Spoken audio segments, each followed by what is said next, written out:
You have to ask yourself why the media continues to stay silent about this. Today, a black man was surrounded by a group of white people and repeatedly called a house. Yes, you heard it right, a house. But the media is not covering it. Why? Because it was a group of white anti-ICE protesters calling a black ICE agent. Watch the clip. Oh, man. Wow. Wow, is that a question? Wow. Okay. Do you feel about ripping people from their families? Does that feel good? The fucking house in here. Sir, I need to move. You're working for the fucking KKK? Why are you calling a woman a man? I mean, what kind of a guy does that? Please, Fucking neighbor. This man was called a house 4 times during Black History Month, and none of these white liberals said anything about it because he's an ICE agent. It's delusional. These white liberals, bro. Malcolm X was right.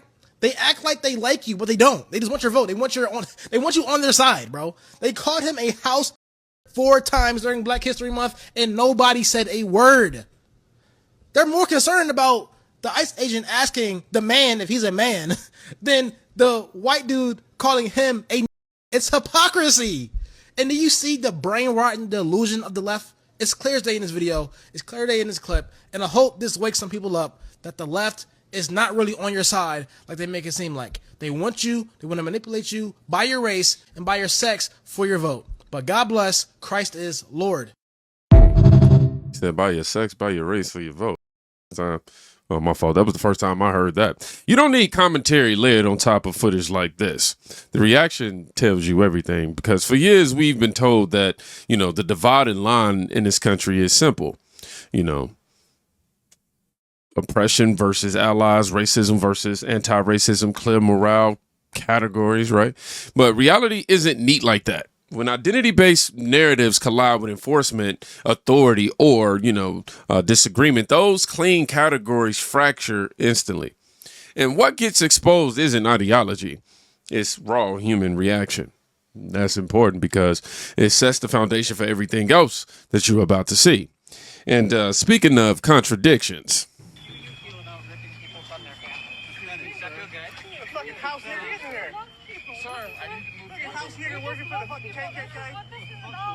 Did you catch that? They just called that black man a house N-word with a hard R. Some people may be shocked to see this, but this isn't surprising to me at all. Many leftists will call any black person that they believe has stepped out of line by not agreeing with them all sorts of slurs and names. I've been dealing with this stuff since the day I started posting online and saying I don't align myself with the left. When I didn't do or say what they wanted, suddenly the anti-racist, DEI, we're gonna cancel people for wearing cornrows crowd flooded my DMs with the most disgusting slurs I've ever seen. And you'll never see the woke cult advocating for canceling these types of people. Because if it's not obvious already, let me make it clear. Wokeness was never about advocating for what's best for black people or minorities or for anyone. It has always been about blind ideological conformity. And if you step outside their ideology, the woke cult no longer sees you as a human deserving of respect and dignity or whatever slogan they're trying to push right now. I've said before, I'm not a fan of ICE, so I'm not making this to jump in and support this guy's profession. Let's just make something clear. This isn't about ICE or DHS. This happened because this man stepped outside of what these people thought was acceptable behavior for a black man, and that's why he got harassed. Don't let people gaslight you, because I'm sure there are people trying to defend and justify this. But there's never a justification for racism, and the people who are constantly running around screaming that there's racism everywhere should know this. Yes, man. Now, this isn't just one heated exchange. This is something you hear echoed by people who used to exist inside those moments. There's a reoccurring theme here. Support is conditional. Alignment is conditional. Acceptance is conditional. The moment someone steps outside, someone who's black steps outside of the Democratic line, they aren't debated anymore. They're labeled. We get labeled everything under the sun. And our black card gets revoked. And once you recognize that pattern, you start spotting it everywhere. Like when enforcement, becomes acceptable, depending on who's doing it, right? Y'all, take a look at this, if I can get it queued up. I drive? I got a red light. So now we need permission to drive from these people? I was just saying, it looks like in our system, your plates came up as an ICE plate, but I just wanted to come through and see what was up and talk to you. What's your name? Ali? Ali? A lot of the neighbors support what we're doing, so happy to be here. Has local law enforcement said anything? Not that we know of, no. You want to know what my favorite part of all of this is? The leftists who call people Nazis for wanting to enforce borders and check people's IDs are now enforcing borders and checking people's IDs. I drive? This right here. I got a red light. This is where perception shifts, because political messaging often lives in theory, but behavior, it lives in reality. And reality exposes priority. You know, opposition to borders, opposition to ID checks, you know, opposition to enforcement structures. Until enforcement serves a strategic purpose, then suddenly checkpoint exists. They believe in borders. Oh, why would you look at this? Verification exists. Authority exists now. And voters notice those contrasts, man. I'm trying to tell y'all. Which brings us directly into messaging on voting laws. So, Leader Schumer, this talk about election security has revived discussions of the SAVE Act, which you have said you oppose. Proponents of it say that it's, you know, to have ID, you have to prove U.S. citizenship to be able to vote. Though some of the claims they make, to be clear, are overstated. We know there's not widespread election fraud. But polling does suggest, there's a new Pew Research poll, that 95% of Republicans, but also 71% of Democrats like this idea. So why do you not? It's Jim Crow 2.0. And I called it Jim Crow 2.0, and the right wing went nuts all over the internet. That's because they know it's true. What they're trying to do here is the same thing that was done in the South for decades to prevent people of color from voting. For instance, if you change, you're a woman who got married and changed your last name, you won't be able to show ID and you'll be discriminated against. If you can't find a birth certificate or a proper ID, you'll be discriminated against. This is vicious and nasty. And I said to our Republican colleagues, it will not pass the Senate. You will not get a single Democratic vote in the Senate. We're not reviving Jim Crow all over the country. What is going on with this guy?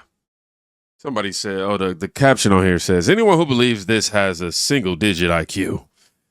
71% of Democrats support requiring an ID to vote. So why do you not, Schumer? Because it's Jim Crow 2.0.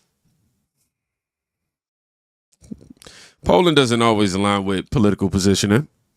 And when that gap shows up publicly, it creates friction, right? If majorities across political lines support something, but leadership messaging rejects it, that disconnect becomes visible. And when explanations rely on historical comparisons, those comparisons become the entire battlefield. That's exactly why the next clip, is going to dive right back into this. Jess, there's a new Pew Research poll that 95% of Republicans, but also 71% of Democrats like this idea. So why do you not? It's Jim Crow 2.0. And I called it Jim Crow 2.0, and the right wing went nuts all over the internet. That's because they know it's true. What they're trying to do here is the same thing that was done in the South for decades to prevent people of color from voting. For instance, if you change, you're a woman who got married and changed your last name, you won't be able to show ID and you'll be discriminated against. If you can't find a birth certificate or a proper ID, you'll be discriminated against. No, the right wing went nuts because he's lying and he's downplaying what Jim Crow actually was. There is no real comparison between Jim Crow and this voter election law. There is no intellectually honest comparison. Again, Jim Crow was things like poll taxes, literacy test, violence, grandfather clauses, actively designed to stop Black Americans from having civil rights. But that's not what's happening here. And notice how he didn't say, well, hey, if they make sure to take care of women and make sure that if they do get married, there's still a way for them to vote and be fine, I'm good with it. Notice how he didn't say that. He could have said that. He could have said, as long as they make amendments to make sure women are still able to vote and everything is taken care of, we're good. He did not do that. He's trying to demonize the whole bill. It's not about taking care of people. It's about Democrats' power. They would rather have less secure elections that can benefit them politically than more secure elections that accurately represent the American people's wishes. Remember, these are the same people who are defending keeping a bunch of illegal aliens who broke our laws to come into this country. They're advocating to keep them in this country. The incentive structure for people who are here illegally is to vote for Democrats. So Democrats are okay having more or less secure elections because it will likely benefit them because they're the one fighting for immigrants. So if immigrants do go cheat and vote, it's very likely going to benefit Democrats. So it actually benefits Democrats to keep the elections less secure. But he's not going to come out and tell you it's about Democrats' political power. He's going to try to make you believe he's being virtuous and moral and just caring about people. No. And he's using Jim Crow 2.0 to emotionally rile up black people and get them to come out and fight against this. It's emotional manipulation. Anyone being intellectually honest knows this is nothing like Jim Crow. But anyway, I have a free email newsletter. I send this out every morning around 7 a.m. It's a good tool to have in your arsenal to stay up to date. I also cannot be censored there. The link is in my profile. So click that link in my profile, drop your email in, hit subscribe, and you'll start getting the morning updates. That's all I got for now. I'll see you in the next one. Now, historical framing is powerful. It triggers emotion. It invokes memory. It shapes perception instantly. But the risk with historical comparisons is simple. They invite scrutiny. Once invoked, people begin analyzing accuracy, intent, scale. And the debate shifts from policy to legitimacy of the comparison itself. That's when the discussion leaves partisan echo chambers and enters mainstream discourse, which is why what happens next? Don't engage in that kind of hyperbole because we're living in the year. I did not say that right. I meant to say, which is why what happens next happens. And yeah, okay. All right. Don't engage in that kind of hyperbole because we're living in the year 2026. And when you start bringing up Jim Crow 2.0, you're trying to harken back to a time that most people recognize. No, we're not living in those times now. Of course, we've got our troubles, but we're not doing. Don't do that because that's playing right into Trump's hands. Was I right in saying that? And yes, and you're factually right. It's this thing that he's trying to do with not conceding elections. That it's not primarily a racial issue. Not everything is primarily a racial issue. It has racial overtones, as does everything in this country. But yes, you're right. It's foolish to make it about that. And it's also foolish because Biden used that exact phrase about voting in Georgia. And then they did polling after that next election came up. And even the black folks said, we had no problem voting. So, you know, like you say, don't engage in the kind of hyperbole that's just going to bite you in the ass. Now, this is where narrative control gets complicated because when criticism isn't coming from opponents, but from voices across the cultural spectrum, it lands differently. It reframes the conversation from left versus right to strategy versus effectiveness. And, you know, when messaging is described as politically, counterproductive, that signals something even deeper. The argument isn't just ideological anymore. It's tactical. And then comes the moment that escalates everything. It polls at 97%. And even the people, the voters, are at 82% for voter ID, but the leaders don't want to approve it. They said they will strike. They will not allow it to happen. It's polling at over 90%. It's called voter identification. When you go to the polls, you show yes, my name is so-and-so, and I live in the country. I'm here, I can vote. They say, that's not allowed. And no, everyone's trying to figure it out. And they do something to win. You know what it is? They cheat. But let's get on to another subject. Hey, my guy called him out. And this right here is where the mask fully slips because this isn't just about polling. It's about patterns the American right I've been pointing out for years, if I'm being completely honest. When you got everyday voters, including black Americans, showing strong support for voter ID, the conversation doesn't shift towards representation. It shifts towards dismissal. You know, that's the hypocrisy.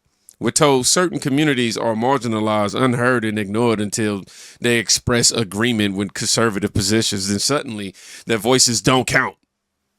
Their perspectives get, reframed. Their concerns get minimized. Yeah, man, this isn't about protecting voters for them. It's always about protecting narratives. And yeah, man, we need to go ahead and get that SAVE Act passed ASAP. You know, this is the tension driving this entire debate right now. So let's step back and call this exactly what it is. We just watched activists demanding authority while rejecting enforcement, media narratives collapsing under construction, historical comparisons stretched beyond recognition, leadership ignoring the will of their own voters. That's not misunderstanding at all. That's ideological inconsistency. And Americans across the political spectrum are catching all of it in real time. This is why, you know, the messaging is gaining ground right now. Not because people are suddenly radicalized, but because they're watching behavior that doesn't match rhetoric. And voters don't reward hypocrisy forever. They course correct. They recalibrate. Yeah. And then they vote like we did. So if you made it to the end of this video, I want you to write hypocrisy. That's the word I want you to use. And yeah, man, y'all be safe. Go check on somebody today. You can quite literally be saving their life. Peace.